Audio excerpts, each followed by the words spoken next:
वपनासनो मङ्गलाणां च सवेशे परममहावाय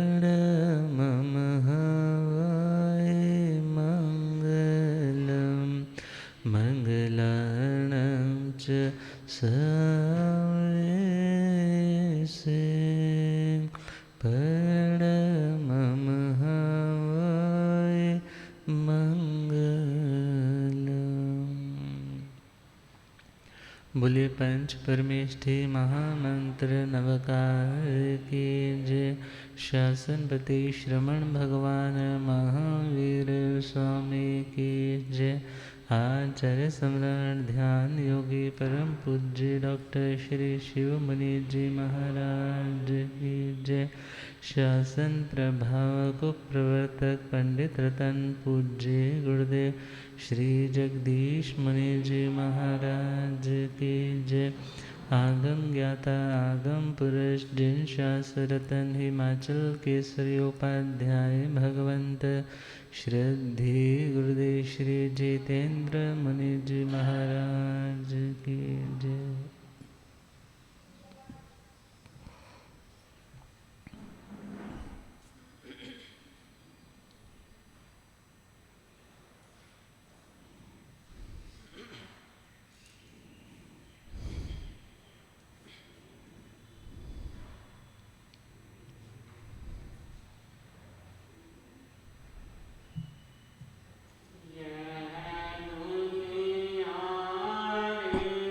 पगले एक राम कहानी है, ये दुनिया रे पगले एक राम कहानी है। अपना न यहाँ कोई हर चीज बेगानी है। अपना न यहाँ कोई हर चीज बेगानी है। यह दुनिया रे पगले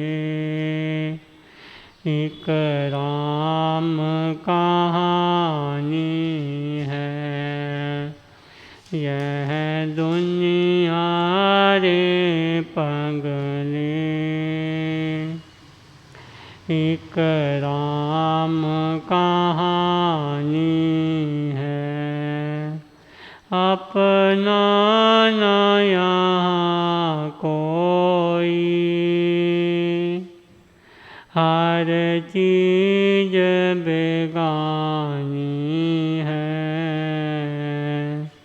हर चीज बेगानी है। जब फूल सा बचपन भी कायम न रहा तेरा, जब फूल सा बचपन भी कायम न रहा तेरा, हर सांस ये कहती है झूठी ये जवानी है। हर सांस ये कहती है झूठी ये जवानी है। यह दुनिया रे पगले एक राम कहानी है। यह दुनिया रे पगले एक राम कहानी है। अपना न यहाँ कोई, हर चीज बेगानी है। यह दुनिया रे पगले, एक राम कहानी है। यह दुनिया रे पगले, एक राम कहानी है। तू मोह में आकर के खुद को भुला बैठा। तू मोह में आकर के खुद को भुला बैठा। जो आया उसे जाना, ये रीत पुरानी है। जो आया उसे जाना, ये रीत पुरानी है। यह दुनिया रे पगले, एक राम कहानी है। यह दुनिया रे पगले, एक राम कहानी है। अपना न यहाँ कोई, हर चीज बेगानी है। ये दुनिया रे पगले, एक राम कहानी है। ये दुनिया रे पगले, एक राम कहानी है। श्री कृष्ण से तेजस्वी, अर्जुन से धनुष धारी। श्री कृष्ण से तेजस्वी, अर्जुन से धनुष धारी। राणा की बता जग में, क्या नाम निशानी है।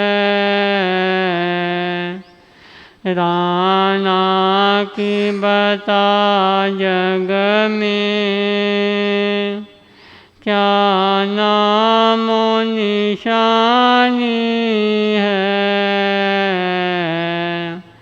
यह दुनिया रे पगले, एक राम कहानी है। यह दुनिया रे पगले, एक राम कहानी है। अपना न यहाँ कोई, हर चीज बेगानी है। अपना न यहाँ कोई, हर चीज बेगानी है। यह दुनिया रे पगले एक राम कहानी है। यह दुनिया रे पगले एक राम कहानी है। शुभ कर्म ही साथी है। सुख दुख में सदा तेरे। सुख शुभ कर्म ही साथी है। सुख दुख में सदा तेरे। दुनिया ने तो दुनिया की दुविधा ही बढ़ानी है। दुनिया ने तो दुनिया की दुविधा ही बढ़ानी है। यह दुनिया रे पगले एक राम कहानी है। यह दुनिया रे पगले एक राम कहानी है। अपना न यहाँ कोई हर चीज बेगानी है। अपना न यहाँ कोई हर चीज बेगानी है। यह दुनिया रे पगले एक राम कहानी है। यह दुनिया रे पगले एक राम कहानी है। हर्ष जय जय। अब हम श्रवण करेंगे मधुर गायिका महासाध्वी श्री समीक्षा जी महाराज साहब अपना मंगल में भजन कृपा करेंगे।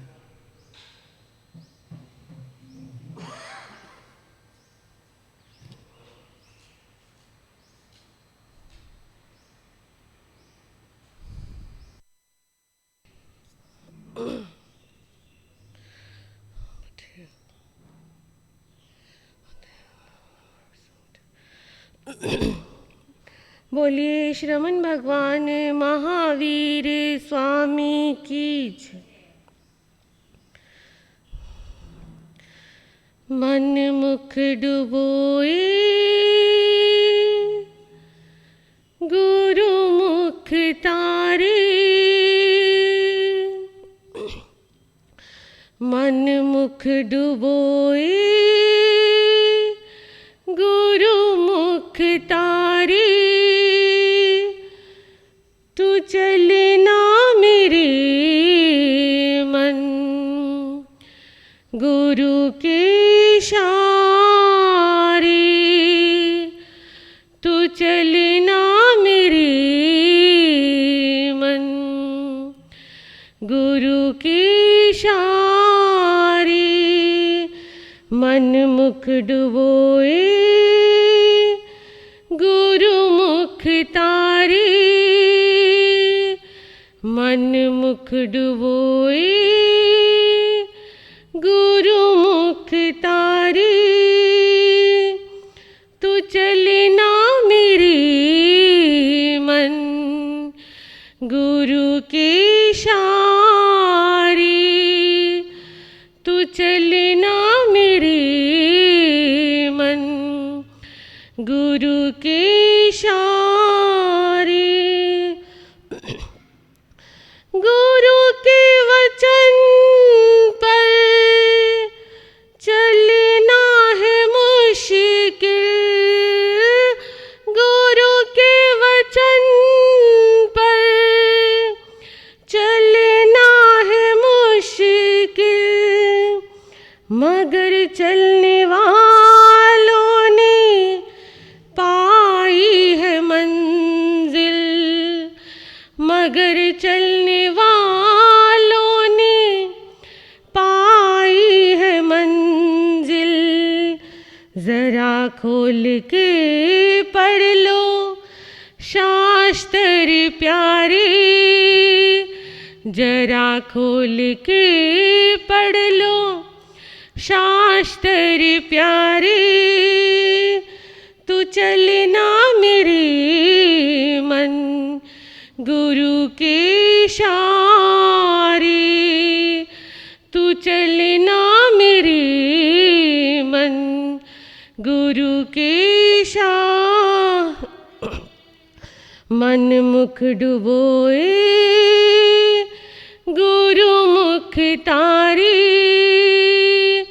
मन मुख डुबोए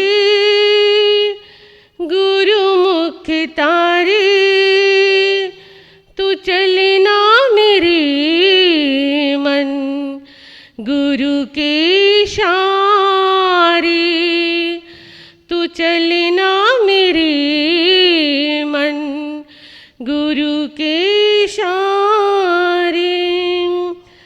गुरु मुख सदा सबसे सम्मान पाए। गुरु मुख सदा सबसे सम्मान पाए।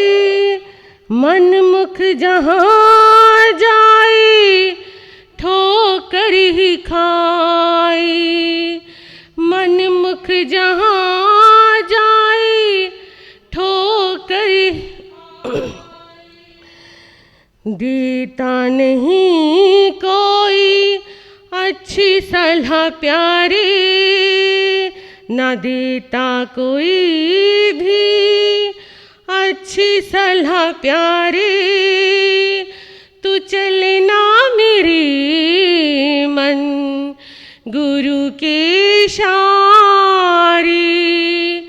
तू चलना मेरे मन गुरु के इशारे। मन मुख डुबोए गुरु मुख तारे। मन मुख डुबोए गुरु मुख तारे। तू चलना मेरे मन गुरु के इशारे। तू चलना मेरे मन गुरु के। बड़ी सीधी साधी है बातें गुरु की। बड़ी सीधी साधी है बातें गुरु की। बदल देती जीवन मुलाकातें गुरु की। बदल देती जीवन मुलाकातें गुरु की। कोई भाग्यशाली ही समझे इशारे। कोई भाग्यशाली ही समझे इशारे। तू चलना मेरे मन गुरु के इशारे। तू चलना मेरे मन गुरु हारे। मन मुख डुबोए गुरु मुख तारे। मन मुख डुबोए गुरु मुख तारे।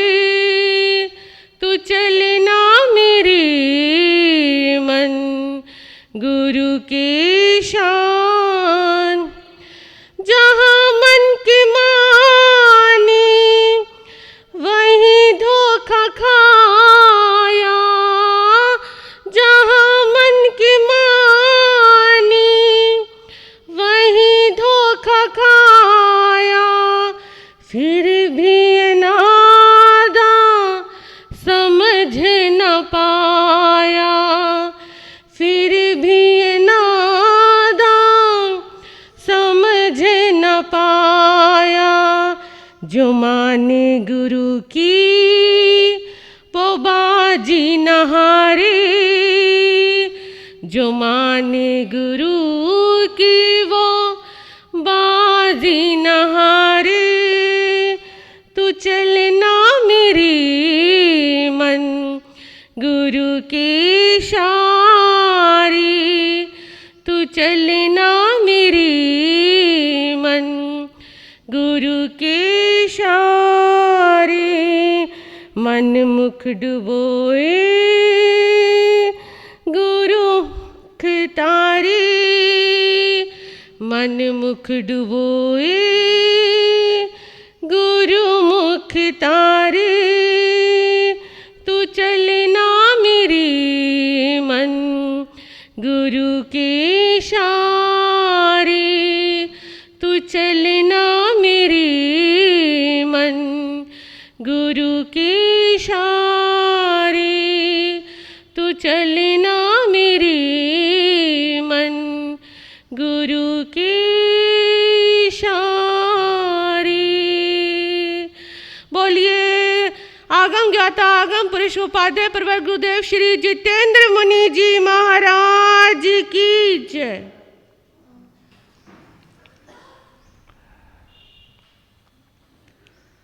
धम मंगल मोकिठ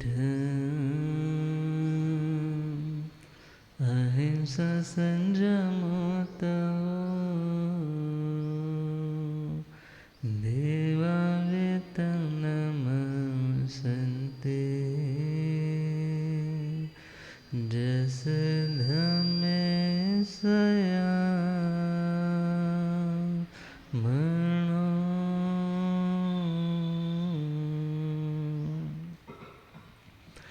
मैंने ऐसा सतगुरु पाया है, मेरा रोम रोम मुस्काया है। मैंने ऐसा सतगुरु पाया है, मेरा रोम रोम मुस्काया। धरती पे खुदा खुद आया है, मेरा रोम रोम मुस्काया है। धरती पे खुदा खुद आया है, मेरा रोम रोम मुस्काया। अमृत का जाम पिलाया है, मेरा रोम रोम मुस्काया है। अमृत का जाम पिलाया है, मेरा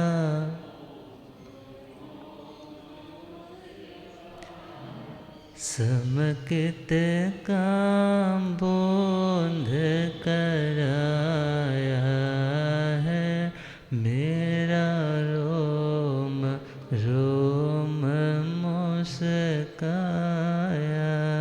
है।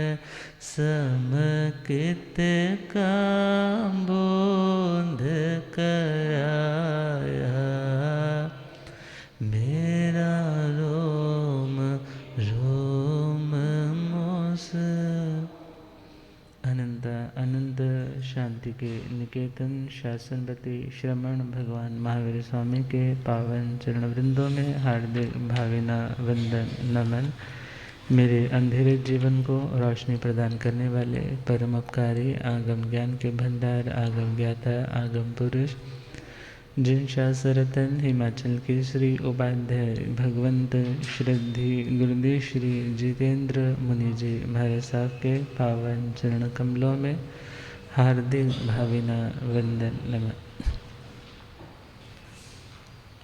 आदरणीय सेवा भावी श्री प्रशमित मुनि जी, पाठ पर शोभायमान हरियाणा सिंगनी महासाध्वी श्री सर्वज्ञ प्रभा जी, मधुर वक्ता महासाध्वी श्री समीक्षा जी, कर्मठ साध्वी श्री समन्वय जी, आदरणीय समस्त भगवती स्वरूपा महासाध्वी वृंद, धर्म सभा में उपस्थित धर्मानुरागियों, सुशीलवती माताओं एवं बहनों, असीम पुण्यदय से भाग्यदय से आप सबको संतों का समागम और वीतरागवाणी श्रवण करने का सुअवसर प्राप्त हो रहा है।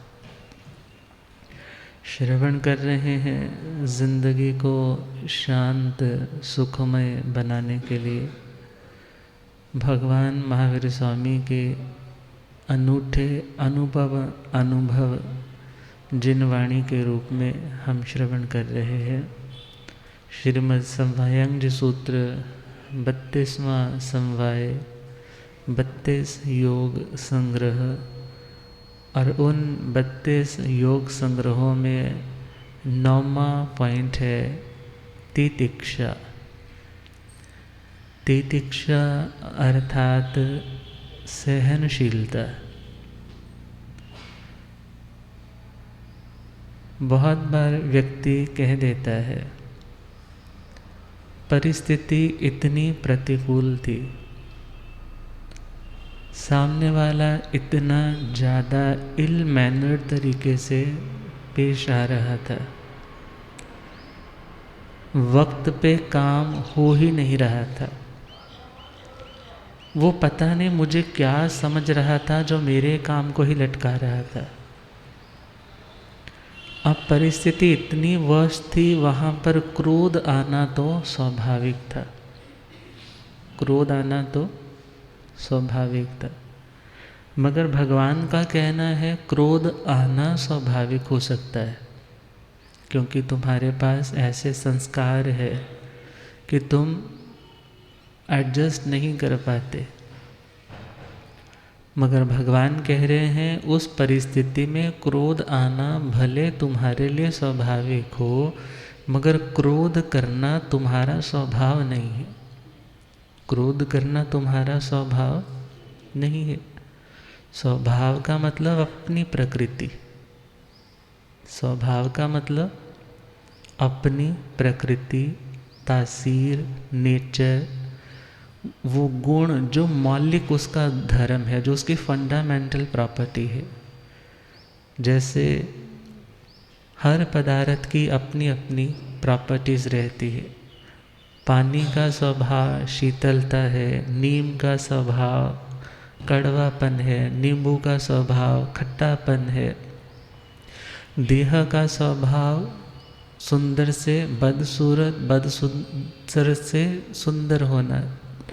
इसी प्रकार आत्मा का भी अपना स्वभाव है, और आत्मा का स्वभाव कौन सा है?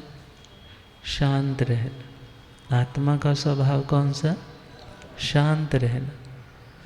तो भगवान तो एक तरह से हमें रिमाइंडर दे रहे हैं कि यदि तुम क्रोध में जाते हो मीन्स तुम अपने ट्रैक से हट रहे हो, और जब ट्रैक से गाड़ी हटती है, पटड़ी से गाड़ी उतरती है, तब नुकसान ही होता है। और यदि ट्रैक पे रहती है तो वो अपनी मंजिल तक पहुंच जाती है। इसी प्रकार भले परिस्थिति कितनी भी वर्स्ट क्यों ना हो, मगर भगवान कह रहे हैं क्रोध करना तेरा स्वभाव ही आत्मा नहीं है। तुझे इस बात पर गहरा चिंतन करना है और ध्यान देना है कि हमें इस क्रोध के मेरिट्स और डीमेरिट्स पता होने चाहिए, फ़ायदे और नुकसान पता होने चाहिए। हम यदि पूरी तरह से क्रोध नहीं छोड़ पाते तो उसकी एक लिमिट तो बनानी चाहिए, और यदि लिमिटलेस होते जाएंगे तो पता नहीं कहाँ तक बर्बादी का मंजर चलता रहेगा। लिखने वाले एक विचारक ने लिखा है, रोटी को पकाने के लिए आंच चाहिए। रोटी को पकाने के लिए आंच चाहिए ना, हीट चाहिए, ताप लगेगा तो पकेगा। मगर बनाने वाले को पता है कि यदि ऐसे ही रोटी पड़ी रही तो रोटी क्या हो जाएगी, जल जाएगी। आंच भी उतनी देनी है, आंच भी उतनी देनी है कि रोटी पक सके। आप घर में बड़े हैं या आप इसी में कोई कमी का सुधार चाहते, उस व्यक्ति के उस कच्चेपन को दूर करना चाहते हैं, उसे परिपक्व, उसे परफेक्शन तक पहुंचाना चाहते, तो व्यक्ति अक्सर कह देता है जी बात प्यार से जब नहीं बनती तो थोड़ा गुस्सा तो करना पड़ता है, ज़ोर से भी कहना पड़ता है।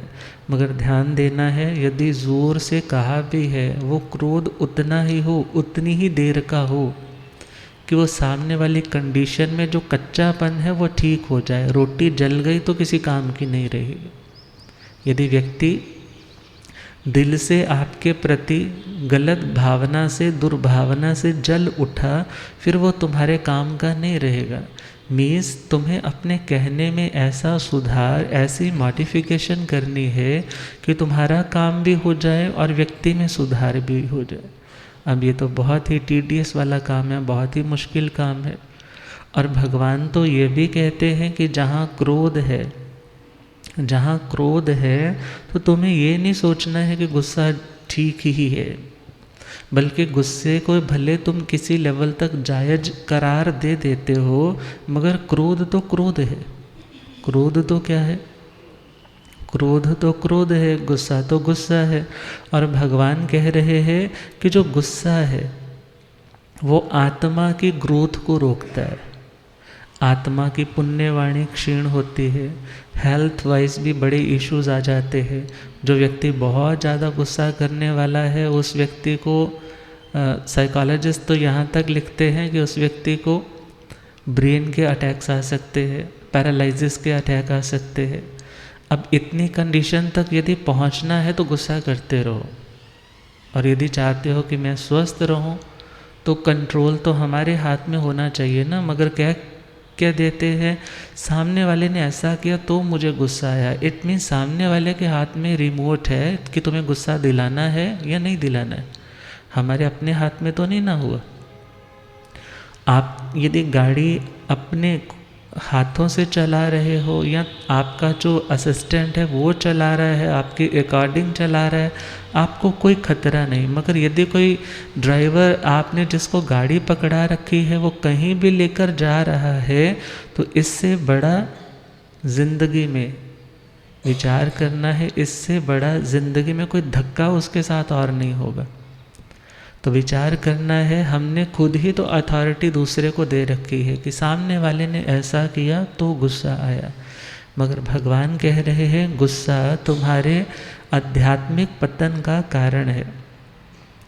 गुस्सा आग है जो शांति के बगीचे को, उद्यान को, गार्डन को जला देता है, उसकी फर्टिलिटी रेट को कम कर देता है। हम देखते हैं ना, जहाँ जहाँ लोग जब कनक इत्यादि काट लेते हैं तो फिर बाद में खेतों में आग लगा देते हैं। गवर्नमेंट भी क्या बोलती है, इससे पोल्यूशन रेट बढ़ती है और इससे भूमि की जो उपजाऊ शक्ति है, फर्टिलिटी है, वो भी कम होती है। इसी प्रकार जो गुस्सा करने वाला व्यक्ति है उसे भी यह विचार करना है कि गुस्सा करने से फर्टिलिटी रेट, कौन सी फर्टिलिटी, कि आप सामने वाले के हृदय में चाहते हैं कि प्रेम के बीज बोए जाएं, वो मेरे प्रति प्रेम के भाव लेकर के आए। तो भगवान कहते हैं यदि तुम गुस्सा कर रहे हो तो आग बरसा रहे हो, और आग बरसाने के कारण सामने वाले के हृदय में प्रेम सूख जाएगा। प्रेम के यदि बीज भी डालोगे तो टाइम के अकॉर्डिंगली बहुत लंबा टाइम ले सकेंगे, और एक टाइम ऐसा भी आएगा कि वहाँ पर प्रेम की फसल ही नहीं होगी। तो भगवान का कहना कि हे आत्मा, क्रोध किसी का मित्र नहीं है, क्रोध ने मेरा भी नुकसान किया। भगवान क्या कह रहे हैं? क्रोध ने मेरा भी नुकसान किया। भगवान ने कहाँ क्रोध किया? जब त्रिपृष्ठ वासुदेव के रूप में थे, त्रिपृष्ठ वासुदेव के रूप में थे, शैया पालक, जिसको क्या काम सौंपा है कि जैसे ही मुझे नींद आ जाए ये म्यूज़िकल इंस्ट्रूमेंट्स, ये जितना ओपेरा चल रहा है ये सब बंद करवा देना। मगर उसे बहुत रस आ रहा था, वो उनकी आज्ञा को भुला बैठा, जानते हुए भी अनजान बन बैठा। और जैसे ही रात के समय आँख खुली और क्या देखा कि अभी तक म्यूज़िक चल रहा है। पूछा बंद क्यों नहीं करवाया? बोला महाराज इतना बढ़िया लग रहा था कि मुझे आपकी आज्ञा का ख्याल ही नहीं रहा। यहाँ पर अहंकार को चोट पहुँची। किसको? अहंकार, ईगो, मैं कुछ हूँ, मैं बड़ा हूँ, मैंने कहा था, मेरी बात को काटा गया, मेरी बात को इन्होंने इग्नोर किया, इतनी बड़ी डायरेक्शन। अब क्या कहा? तेरे इन कानों को बहुत स्वाद आ रहा था तो तेरे इन कानों को दंड दिया जाएगा। और उसके कानों में क्या डाला गया? गरम गरम पिघलता हुआ लेड, जो सीसा धातु है, वो डाली गई। तड़प तड़प करके मर गया। अब उस क्रोध के आवेश में उस व्यक्ति को यह ख्याल नहीं रहा कि क्या उचित है, क्या अनुचित है, क्या करना चाहिए, क्या नहीं करना चाहिए। और भगवान कह रहे हैं मैंने ऐसी अटेम्प्ट्स की, मगर उसका परिणाम क्या मिला? दुख। उसका परिणाम क्या मिला? दुख दोगे तो क्या मिलेगा? दुख ही मिलेगा। आज साधना काल में उस गवाले ने क्या डाली है कानों में? कीले। अब वो लकड़ी के कीले डाली है और जोर जोर से मार करके अंदर तक चली गई हैं। बाहर से वो तीले, वो लकड़ी है वो तोड़ दी है, किसको बाहर पता ना चले। भयंकर वेदना हो रही है, मगर वो जानते हैं ये कर्म मैंने खुद बोया था, ये सीड मैंने खुद बोया था, आज वो फल रूप लेकर के आया है, मुझे भोगना पड़ रहा है। मुझे उस पर पुनः क्रोध करके, उस व्यक्ति पे पुनः क्रोध करके नए क्रोध को जन्म नहीं देना है। आज जिंदगी में प्रतिकूलता आई, प्रतिकूलता जो हम नहीं चाहते थे वैसा कोई सर्कमस्टांस बना, मगर उसके पीछे कारण को खोजना है। ऐसा हुआ क्यों है, ऐसा हो क्यों रहा है। और यदि हम सामने वाले पर ही गुस्सा कर रहे हैं, सामने वाले के ऊपर ही ब्लेम कर रहे हैं, तो हम पूर्व जन्म के कर्म के कारण आज असहनशील हुए। और उस असहनशीलता में हमने एक नया कर्म क्या कर दिया? कमिट कर दिया। एक नया बीज हमने डाल दिया। पुराने वाला तो हिसाब किताब कट गया, मगर नया हिसाब किताब हमने स्टार्ट कर दिया। और ऐसा करते रहेंगे तो कभी भी क्रोध खत्म होने वाला नहीं है। तो भगवान कह रहे हैं क्रोध ने तो मेरा भी भला नहीं किया, तो तुम्हारा तो कहाँ से करेगा? मेरा यदि कल्याण हुआ तो किसके कारण हुआ? क्षमा भाव के कारण। किसके कारण हुआ? क्षमा भाव के कारण। और भगवान ने यूनिवर्सल ट्रूथ्स अपने ऊपर भी देखे और दुनिया में भी जीवों के ऊपर देखे। जो ऐसा करता है उसे ऐसा मिलता है, जो ये कमिट करता है उसको ऐसा आउटपुट मिलता है। तो भगवान ने जो यूनिवर्सल ट्रूथ्स दिए कि क्रोध करने से, असहनशील होने से बनते बनते काम भी बिगड़ जाते हैं। बनते बनते काम भी क्या हो जाते हैं? बिगड़ जाते। और ध्यान देना है, जब व्यक्ति आपे से बाहर आता है, एक गुस्सा होता है लिमिट वाला, मगर एक गुस्सा क्या होता है? आपे से बाहर आ जाता है। मीन्स अपनी जो उसकी मर्यादाएं हैं, उसकी जो सपोज करो गुडविल है, उसकी जो अपनी इमेज है, उस व्यक्ति की जो अपनी पर्सनैलिटी है, वो उस पर्सनैलिटी से भी बाहर आ कर के सामने वाले के साथ उसी लेवल पे आके चिल्लाने और झगड़ा करने लग जाता है। मगर भगवान तो कह रहे हैं कि तुम्हें आपे में रहना है। आपे में रहने का मतलब ही स्वभाव में रहना है। आपे में रहने का मतलब ही क्या है? स्वभाव में रहना है। सपोज़ करो सामने घर के बाहर कोई चिल्ला रहा है, ज़ोर ज़ोर से गालियाँ दे रहा है, तुम अपने घर में हो। किस घर में हो? अपने घर में हो। बाहर निकलोगे तो कॉलर पकड़ेगा ना, बाहर निकलोगे तो तुम्हारे साथ झगड़ा करने के लिए सामने से आएगा और तुम भी अटैक करने के लिए झगड़ोगे। मगर घर में कोई सयाना होता है, माँ होती है या पिता होते हैं, भाई है, वो तुम्हें पकड़ लेता है, नहीं तुम्हें बाहर नहीं जाना, वो चिल्ला रहे हैं तो चिल्लाने दो। मीन्स तुम अपने घर से बाहर निकलोगे तो काम बढ़ेगा, मगर अपने घर में रहोगे तो काम बिगड़ने वाला।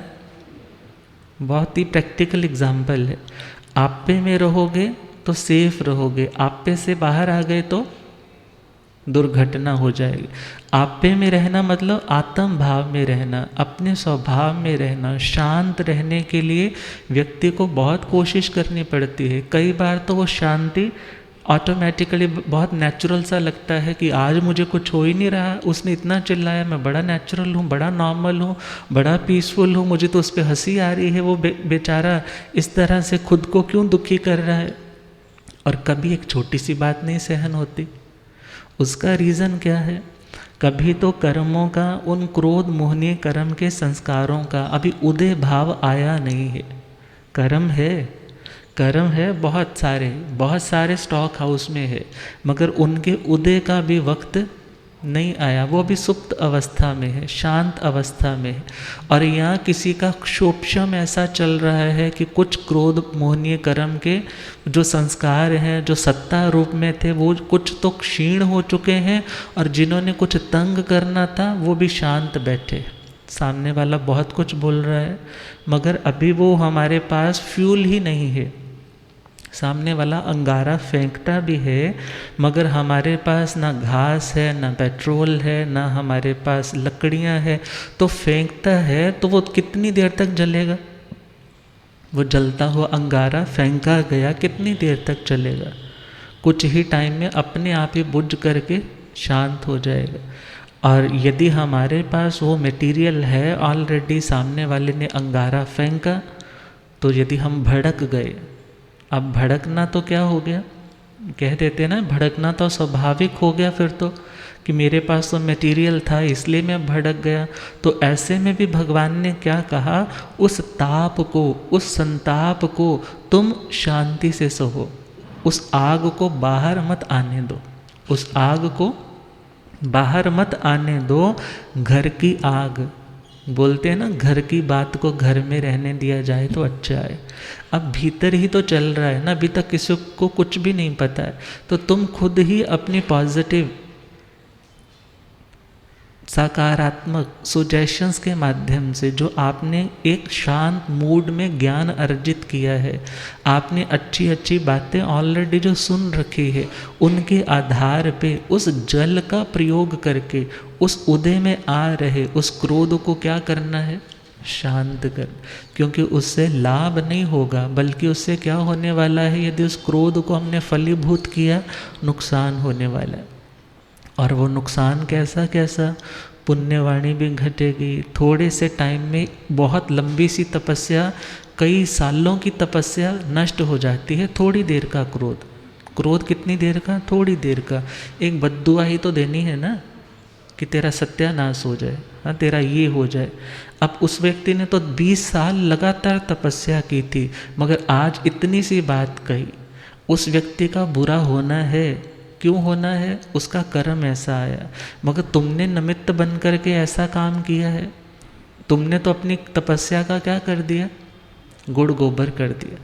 इसलिए भगवान कह रहे हैं बहुत विवेक की ज़रूरत है, बहुत धैर्य की ज़रूरत है। और जो आत्मा मोक्ष का अभिलाषी है, उसे तो ये सारा स्टॉक ख़त्म करना है जो जन्मों जन्मों का क्रोध मोहनीय का इकट्ठा कर रखा है। इसलिए पहली कोशिश, शांत बैठे हैं तो उन्हें जानबूझ करके उदय में ना लेकर के आए, उनकी उदीर्णा ना करे।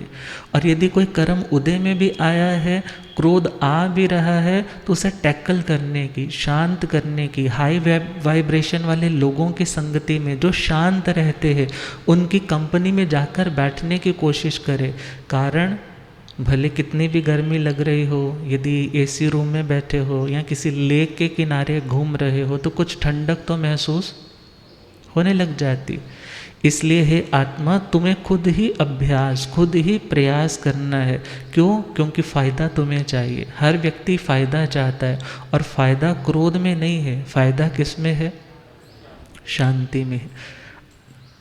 तो और आगे बढ़े, भगवान का कहना कि हे आत्मा, माया चंडा लियंकासी, कभी भी चंड अर्थात क्रोध के वशीभूत होकर के झूठ का सेवन नहीं करो। मीन्स यहाँ क्या बताया गया कि जो व्यक्ति क्रोधी होता है वो झूठा भी होता है। जो व्यक्ति क्रोधी होता है वो कैसा होता है? झूठा होता है।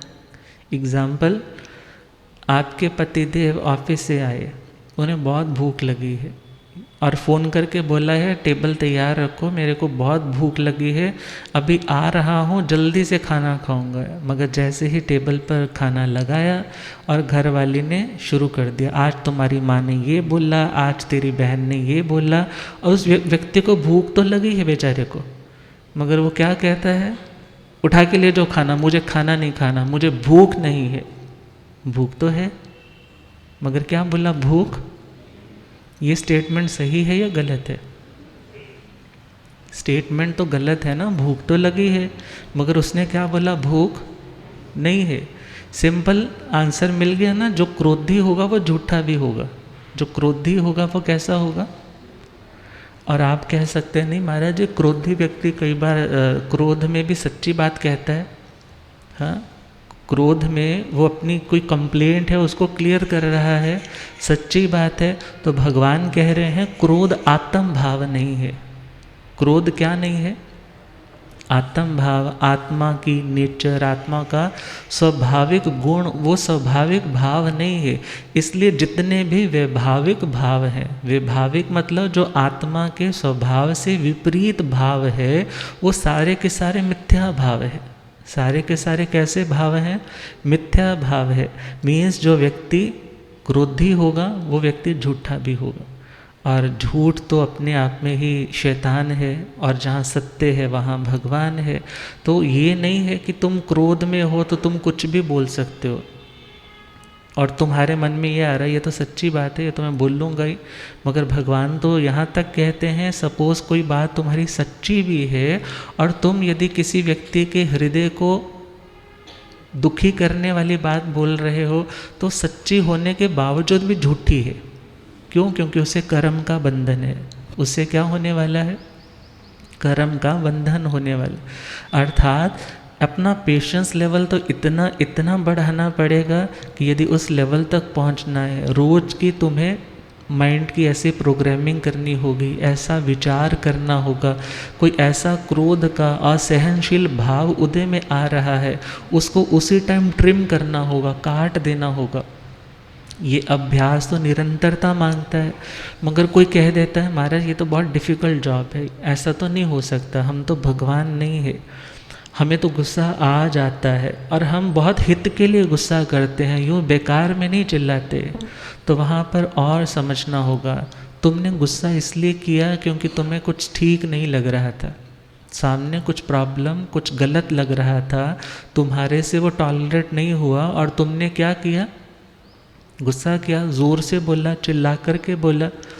तो भगवान का कहना है कि सामने वाला गलत चल रहा है, वो खुद इरिटेट है, वो ठीक नहीं कर रहा, और तुम उसे सुधारने के लिए कुछ करने जा रहे हो। तो ये तो यूं ही बात हुई, बच्चा रो रहा है, बच्चे का डायपर गंदा हो चुका है, डायपर गंदा हो गया ना, अब वो रो रहा है।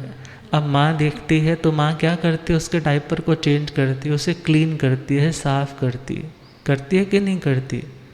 अब सामने वाले में गंदगी है, सामने वाले में कमी है, तो तुम्हें उसे क्लीन किया, मगर उसे क्लीन करने के बाद, उसे शिक्षाएं देने के बाद अपने हाथों में भी तो कुछ ना कुछ गंदगी लगती है कि नहीं लगती?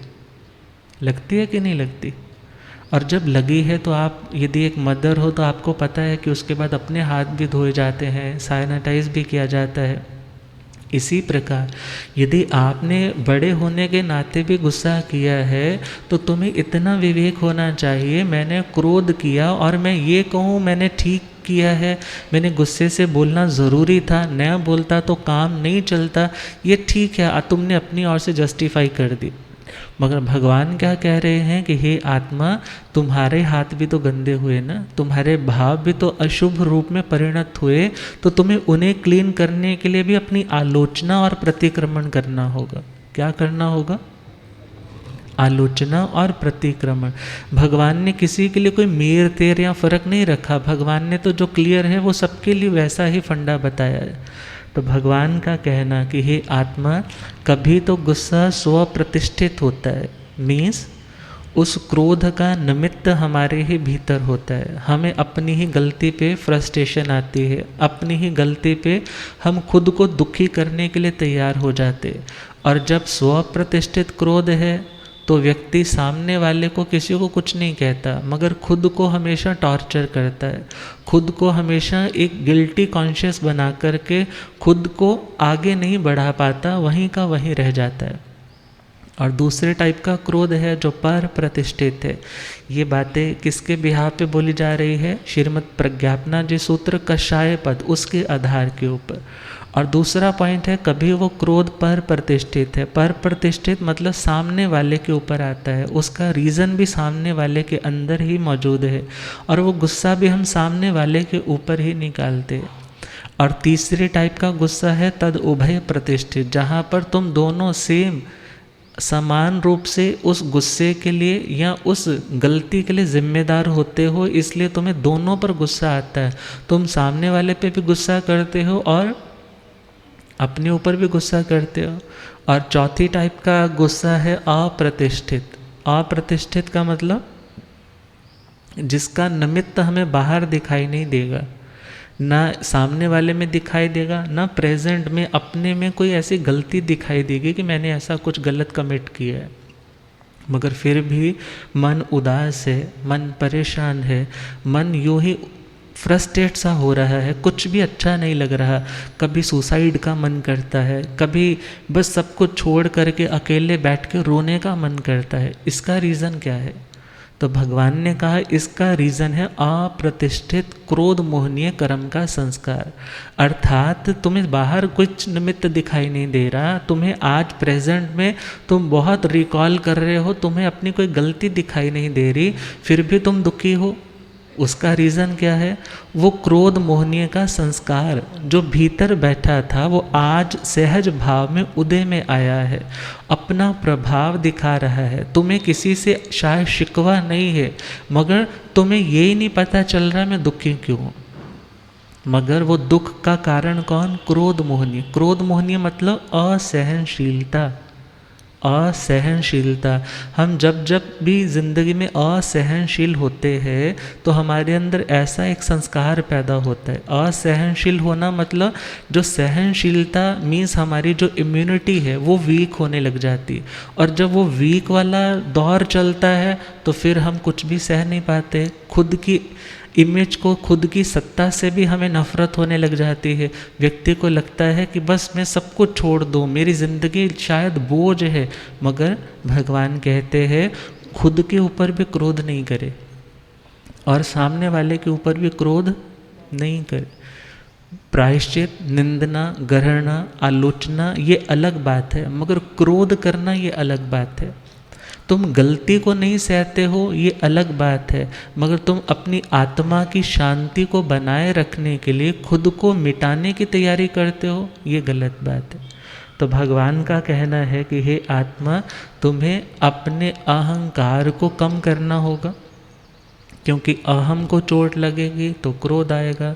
तुम अपने ही अहम को प्रोटेक्ट करने के लिए, ईगो को प्रोटेक्ट करने के लिए उस क्रोध को प्रोटेक्टिव शील्ड के रूप में यूज़ करते हो, और जहाँ क्रोध होगा वहाँ रिश्ते वीक होते चले जाएंगे, वहाँ रिलेशन अच्छे नहीं होंगे, हेल्दी रिलेशनशिप्स नहीं होंगे।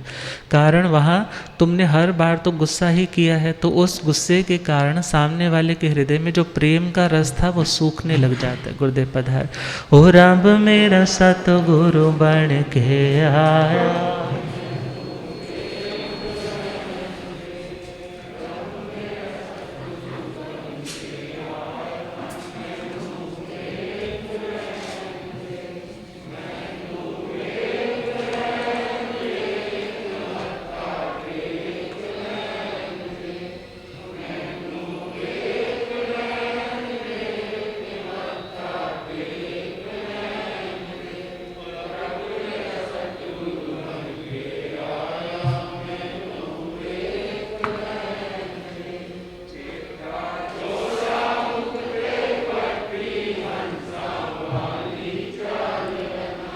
हो चिट्टा चोला मुकते पट्टे हंसा वाले हो इत्थे चुकदा है संसार मैनू वेख लैण दे हो इत्थे चुकदा है संसार मैनू हो रब मेरा सतगुरु बन के आया मैनू बोलिए आगम ज्ञाता आगम पुरः जैन शास्त्र तन हिमाचल के श्री उपाध्याय भगवंत श्रद्धे गुरुदेव श्री जितेंद्र मुनि जी।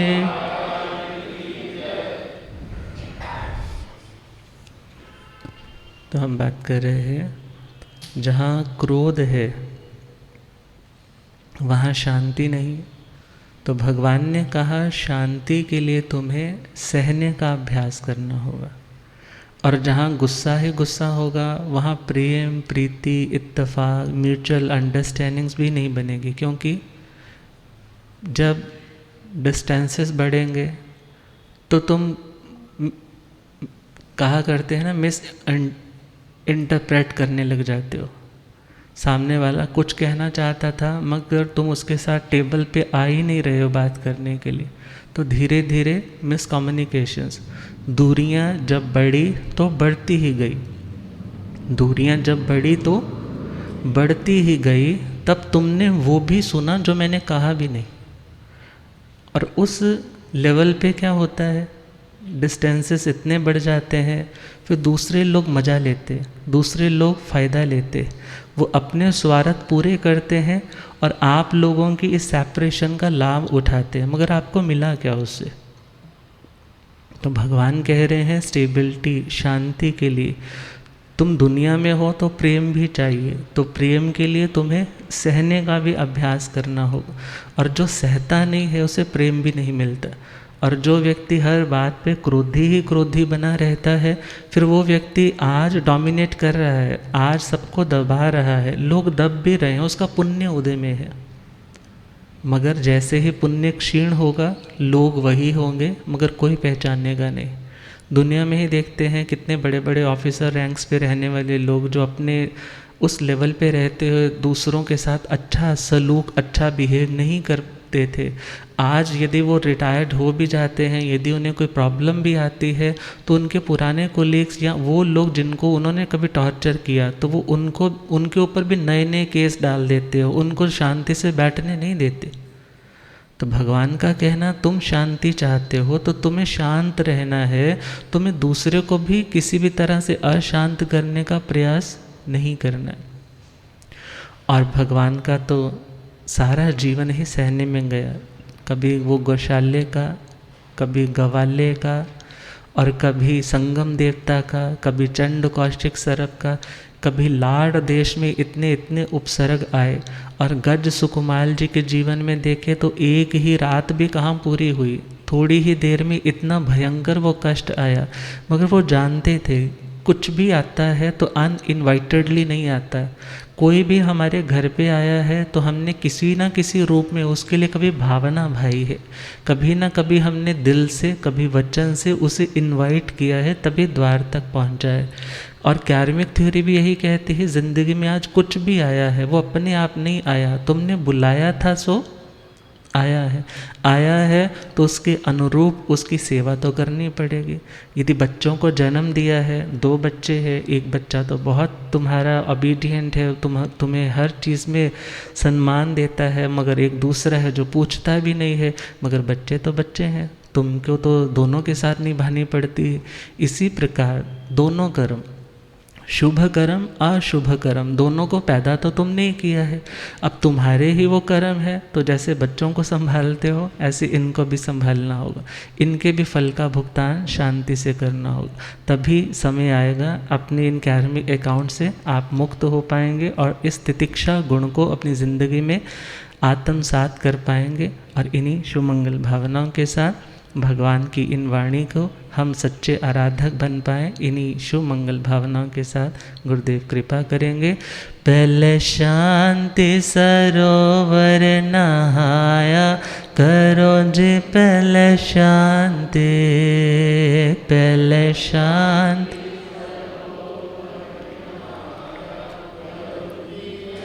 शांति जैसा जप न कोई, शांति जैसा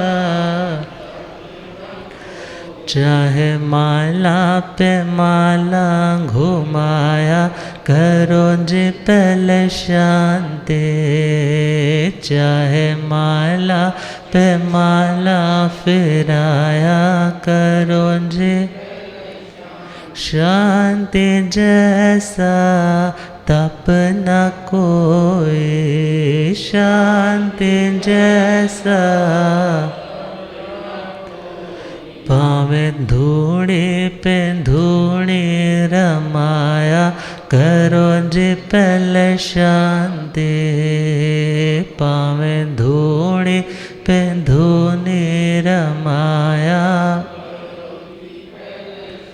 शांति जैसा तीर्थ न कोई, शांति जैसा शांति जैसा तीर्थ न कोई, शांति चाहे गोते पे गोता लगाया करो जी पहले शांति, चाहे गोते पे करो जी पहले शांति, पहले शांति सरोवर नहाया करो जी पहले शांति। अब गुरुदेव कृपा करें इन्हीं भावों के साथ। ओम शांति।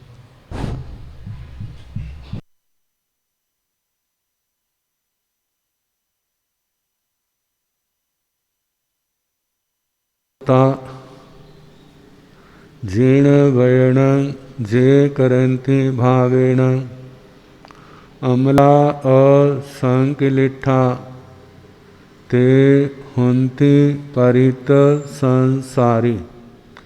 बोलिए भगवान महावीर पावन चरित गुरुदेव जी बंदो मन वच काय, भव सागर को तरण में करो हमारी सहाय।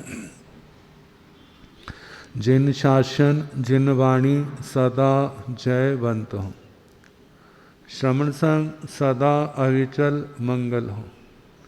मुक्ति को प्राप्त श्रवण भगवान महावीर स्वामी, उनकी परम पावन कल्याणी भागवती वाणी वाचक प्रमुख श्री इंद्र भूति गौतम आदि गणधर भगवंत, योग प्रधानाचार्य परम पूज्य श्री सुधर्मा स्वामी जी महाराज, उनकी परम पावन पाठ परंपरा वर्तमान आचार्य ध्यान योगी परम पूज्य श्री शिव मुनि जी महाराज एवं गुरुजन सबके पावन चरण सरोजों में मेरा अनंत अनंत बार वंदना नमस्कार। उपस्थित धर्म प्रेमी सज्जनों, माताओं तथा बहनों, धर्म श्रद्धा का प्रकरण चल रहा है।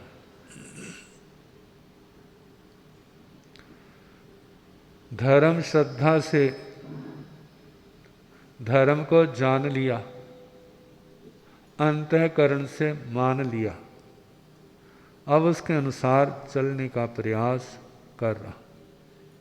जितना प्रयास करता है आत्मा में उतनी निर्मलता भी तो बढ़ती, कर्मों का बोझ कटता है। धर्म करते समय कितनी बार ऊंची नीची स्थितियों का सामना भी करना पड़ता है और उनका दृढ़ता से सामना करता है।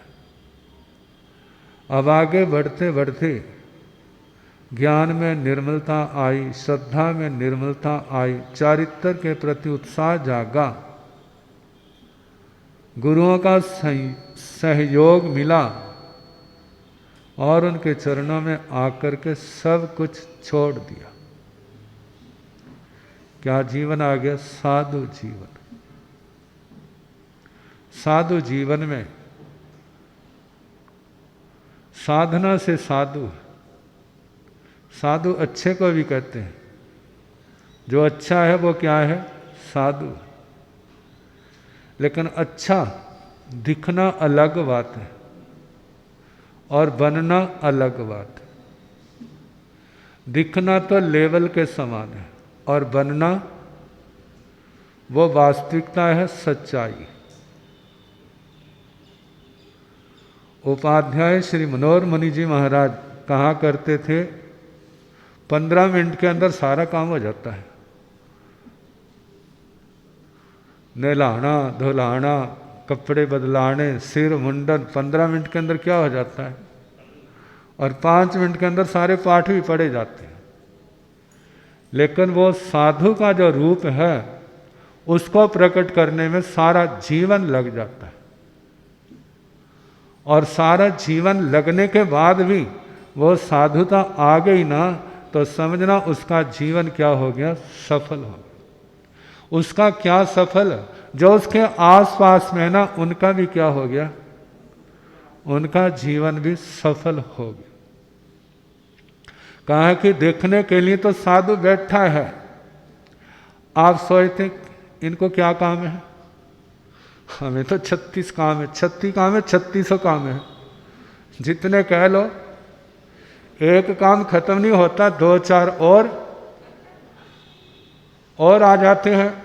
थका हारा आता मैंने सारे काम कर लिए, लेकिन जब घर पहुंचता तो घर वाली लंबी सी लिस्ट और पकड़ा देती है।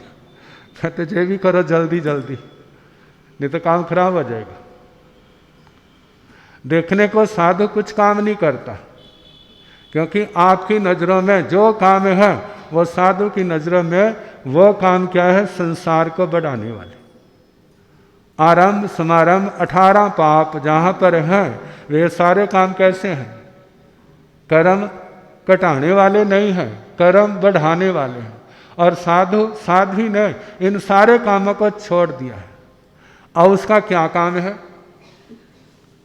आप कहेंगे हमारे बताओ क्या काम है, बताओ क्या काम है? कहा जो इतना कचरा अनादि काल से अपनी आत्मा के अंदर भरा पड़ा है वो तो भी निकला नहीं है।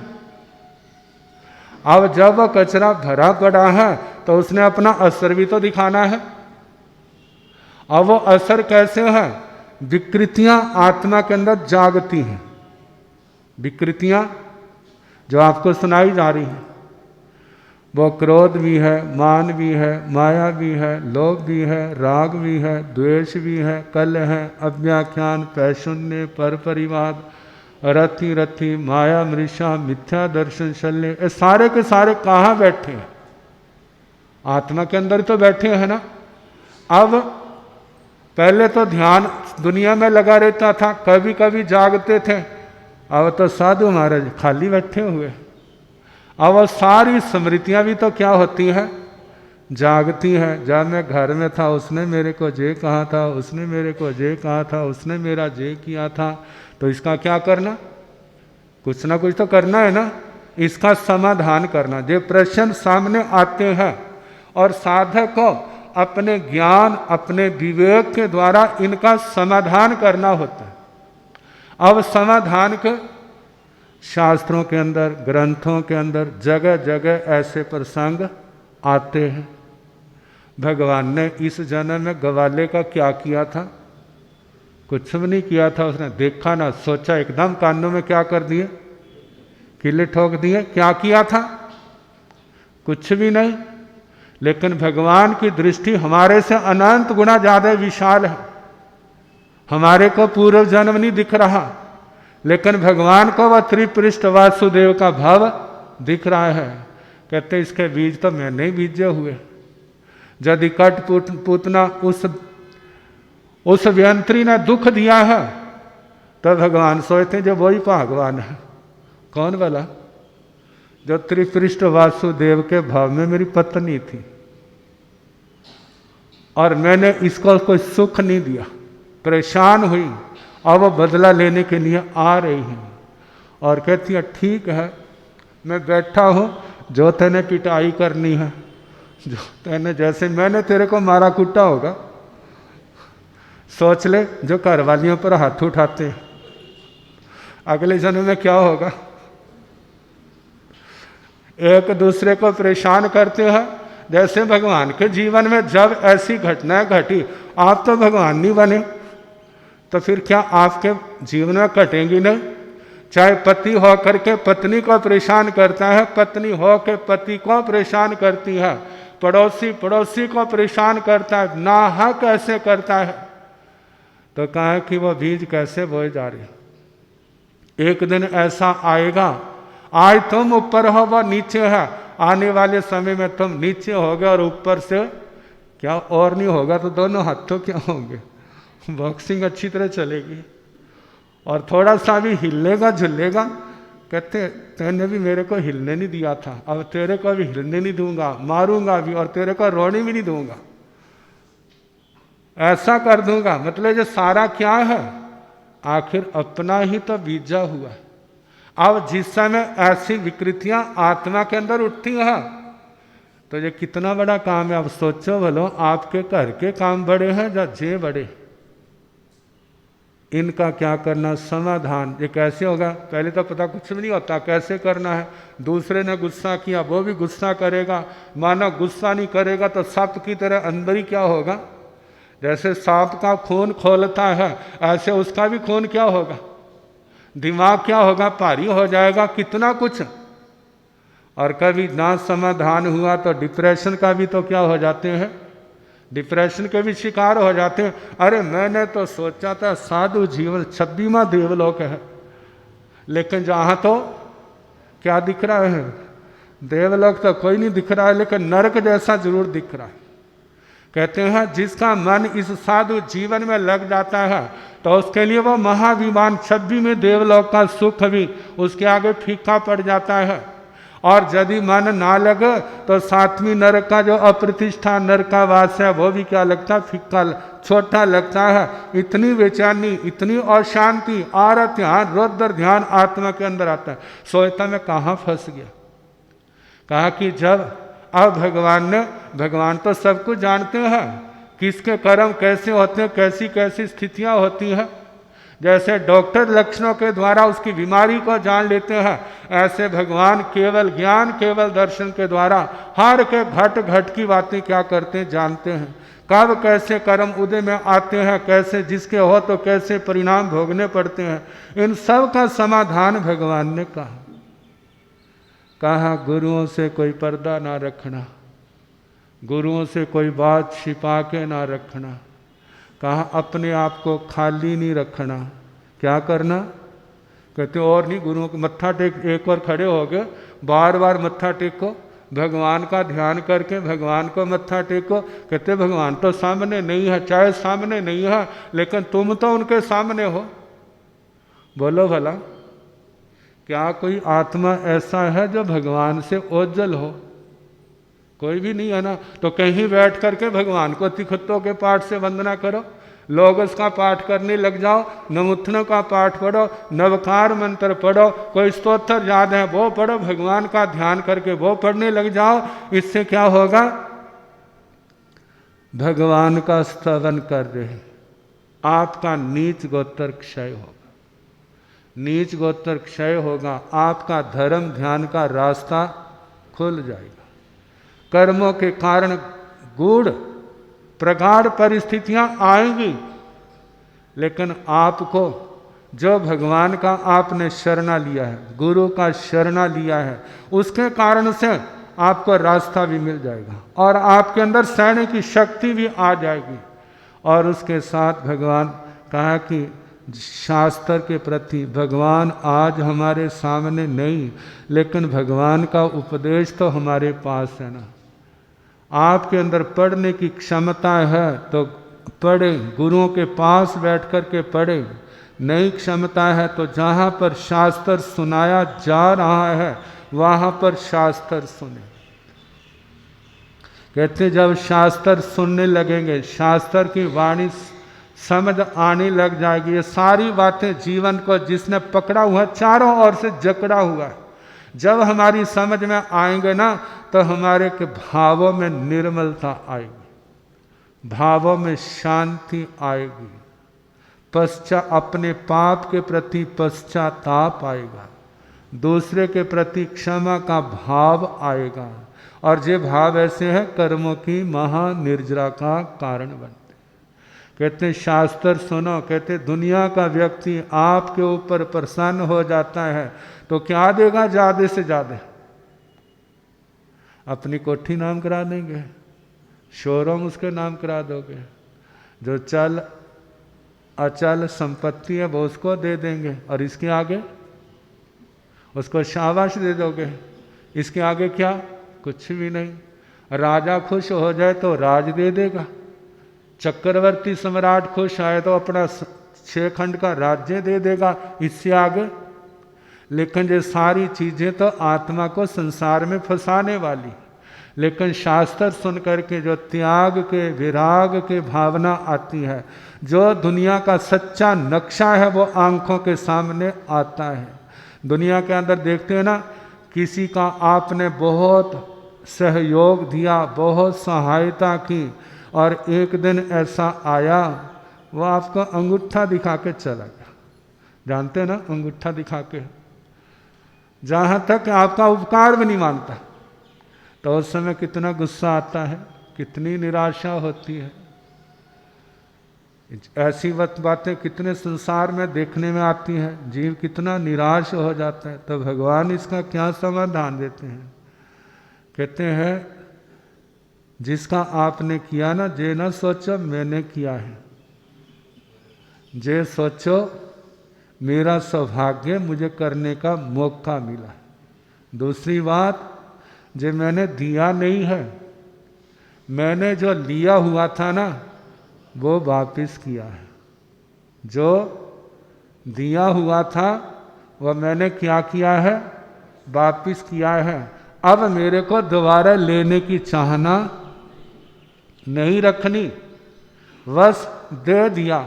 जब ये बात आएगी फिर गुस्सा नहीं आएगा, फिर सोचेगा शांति होगी, मेरा बोझ उतर गया।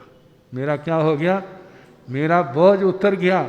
कहा ऐसा आप चिंतन करोगे तो क्या होगा? आपको शांति मिलेगी, समाधान मिलेगा, आरत ध्यान रौद्र ध्यान से बच जाओगे। और यदि ये सोचोगे वो ऐसा है, वो ऐसा है, मैंने जे किया, वो मानता नहीं है, जे नहीं करता है, कहते जो सारे के सारी कल्पना आरत ध्यान रौद्र ध्यान का रास्ता है। तो साधु जीवन में आए हैं तो क्या करना? स्वाध्याय करना। कहा स्वाध्याय से क्या होगा? आपको ज्ञान की प्राप्ति हो। पहला तो आपका समय सार्थक जाएगा। आप स्वाध्याय कर रहे हैं, आपको कोई देखेगा तो देखने वाला भी बड़ा खुश होगा, महाराज जी क्या कर रहे? शास्त्र पढ़ रहे। पहली बात। दूसरी बात, आपको ज्ञान मिलेगा। जब ज्ञान मिलेगा आपको समझ आएगी, अच्छे और बुरे की पहचान आएगी। जब अच्छे का पता चलेगा उत्साह बढ़ेगा, बुरे का पता चलेगा आप उससे पीछे हट जाओगे। मानव से नहीं पीछे हट सकते हैं तो उसका बुरा समझोगे, अपने आप ग्लानि का अनुभव करोगे, मैंने जो अच्छा नहीं किया, जो अच्छा नहीं है, जो मानो गलत हो गया है, उसके प्रति पश्चाताप के भाव आएंगे। जो सारे के सारे भाव, संवेग, निर्वेद, धर्म, श्रद्धा, सेवा की भावना, अपनी आलोचना, अपनी निंदना, अपनी गरहना, सामायिक के भाव, तीर्थंकर भगवंतों का गुणगान, गुरुजनों को वंदना, पापों से निवृत्ति, प्रतिक्रमण, कायोत्सर्ग, ध्यान का अभ्यास, नए नए प्रत्याख्यान करना, सिद्ध भगवंतों का गुणगान करना, क्षमा के भाव आत्मा के अंदर आते हैं। समय को कैसे समय निकला जा रहा है और उसको धर्म ध्यान के द्वारा, शास्त्र स्वाध्याय के द्वारा, सेवा के द्वारा, इनके द्वारा क्या करना? सफल बनाना। जब ऐसे करते, स्वाध्याय के अंदर लगा है, कहा जब ये अच्छे अच्छे भाव आते हैं ना तो कितने प्रगाढ़ कर्म टिल्ले पड़ जाते हैं। कर्मों की महानिर्जरा महापर्यवसान होता है, यही तो धर्म ध्यान है। ऐसे भाव आए और इससे इतनी निर्जरा होती है, आत्म समाधि, निर्जरा से आत्म समाधि बढ़ती है। संसार के धन दौलत से आपकी आवश्यकताएं पूरी हो सकती हैं, आपको सुविधाएं मिल सकती हैं, लेकिन इनके होने पर भी शांति ना मिली, फिर क्या करोगे? क्योंकि जितने राज ऋषि हुए पहले राजा थे, क्या कमी थी, लेकिन शांति नहीं थी, सब कुछ छोड़ दिया, त्याग मार्ग पर आए हैं, अब संयम के धर्म के रास्ते पर चल रहे हैं, कर्मों का बोझ हल्का होता जा रहा है, नए कर्म आना बंद हो गए हैं, अब आत्मा का ऊर्ध्वारोहण क्या हो गया, शुरू हो गया। तो कहा साधु जीवन में जो साधु की समाचारी है, जो उनका क्रियाकलाप है, धर्म क्रियाएं हैं, शास्त्र स्वाध्याय है, गुरुजनों की सेवा है, प्रतिक्रमण आदि दोनों टाइम, सुबह क्या शाम क्या, और उसके बाद स्तोत्र पाठ, जैसी जिसकी क्षमता है उसके अनुसार जप है, तप है, स्वाध्याय है, नियम व्रत है, जितनी तपस्या होती है उतनी क्या करे, सेवा करे, तपस्या करे। ये साधु साध्वी का काम है। जिससे क्या होता है, संवर और निर्जरा होती है, नए कर्म रुकते हैं बंधना और पुरानी कर्म कटते हैं। अब जब साधना चल रही है तो कर्मों का बोझ क्या होता जा रहा है, हल्का होता जा रहा है। तो इससे क्या होगा, फिर कल जैसे समय होगा सुनाने का प्रयास करें। जगण वाले ओ जगोण वाले आ गए, जगो जगण ज्ञान वाला डंका बंजोड़ वाले आ गए, ज्ञान वाला डंका ना दया बोलांदा ना तोल ना मोल, ना दया बोलांदा ना एक एक बोल जिवे हीरा न मोल है, एक एक बोल। सुनो सुनण वाले ओ सुनोण वाले आ गए, सुनो सुनण वाले ओ ज्ञान वाला डंका बंजोड़ वाले आ गए, ज्ञान वाला जगो जागण वाले ओ जगोण वाले आ गए, जगो जागण वाले ओ ज्ञान वाला डंका बंजोड़ वाले आ गए, ज्ञान वाला डंका बड़े सौभाग्य के साथ आप सभी को दिव्य वीतराग वाणी का पावन संदेश श्रवण करने का सौभाग्य मिल रहा है। और इसी क्रम में जो पधार कर लाभ ले रहे हैं सभी आत्मार्थी साधुवाद के पात्र हैं।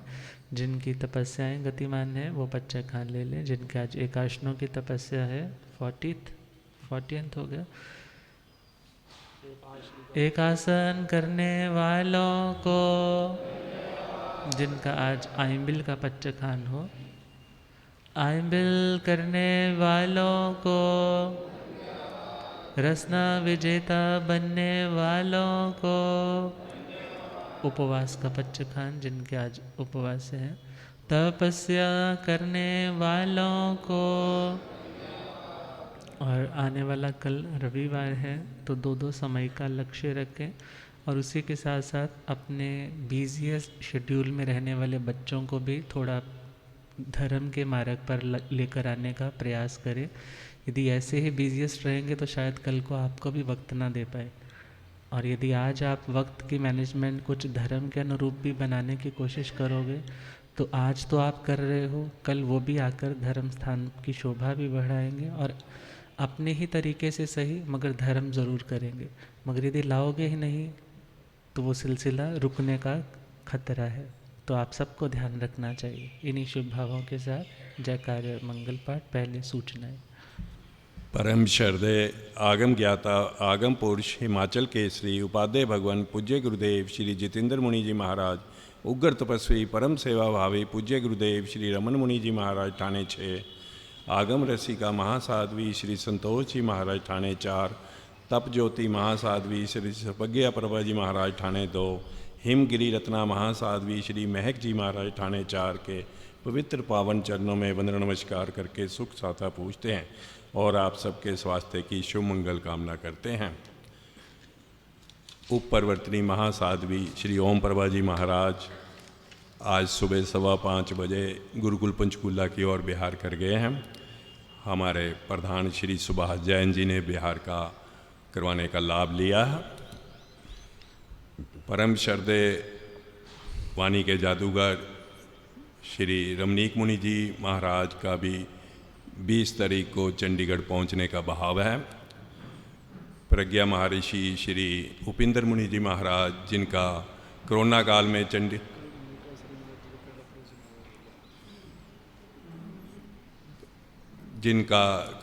में चंडीगढ़ में चतुर्मास था, वे भी शिमला से बिहार करके परवानू पहुंच गए हैं। उनका वहाँ 4 दिन रुकने का भाव है और वहाँ प्रवचन की व्यवस्था की गई है। हम सबके पुण्य उदय से उपाध्याय भगवान की कृपा से हमें महान गुरु भगवंतों के दर्शनों में प्रवचनों का लाभ मिल रहा है। कल महासाध्वी जो कि नवदीक्षित श्री मल्लिका जी महाराज का जैसे मुझे सूचना मिली है कि पहला प्रवचन यहाँ कल इस सभा में होगा।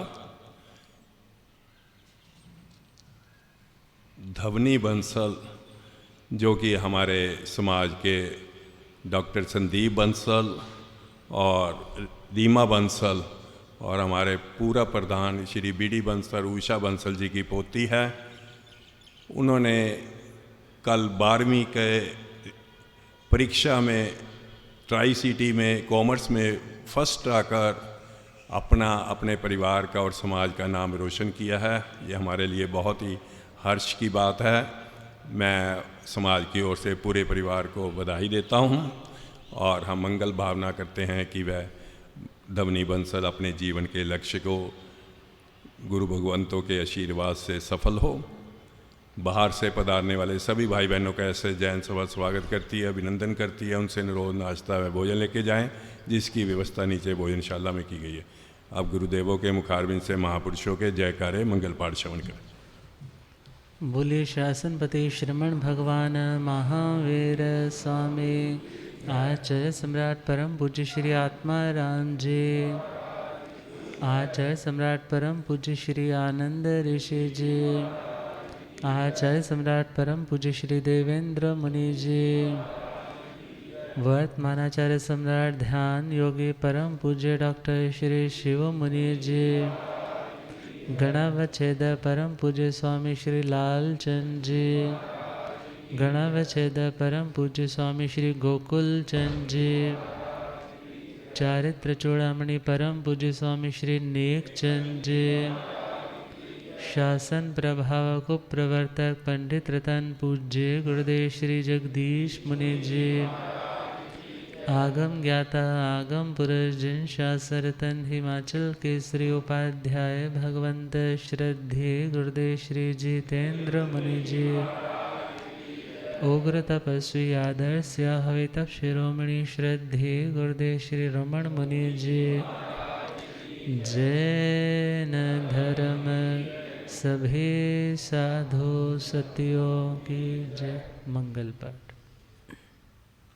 नम अरिहंताण नम सिद्धाण नम आयर्याण नम बुझायाण नम लये सब साहुण ऐसो पंच नमोकारो सब पावगणसण मंगलानंत सम्य सिंह पाड़मंग हवाई मंगलम श्री चतारि मंगलम अरिहंता मंगलम सिद्धा मंगलम साहु मंगलम केवली पुनत धम्म मंगलम चतारि लोकतम अरिहंता लोकतम सिद्धा लोकतम साहु लोकतम केवली पुनत धम्म लोकतम चतारि शरणं प्रवज्जामि अरिहन्ते शरणं प्रवज्जामि सिद्धे शरणं प्रवज्जामि साहु शरणं प्रवज्जामि केवली पुनतं धम्मं शरणं प्रवज्जामि। चार शरणे सुख करने दुख करने मंगल करने और शरण नहीं कोय जो भव प्राणी आश्चर्य अक्षय।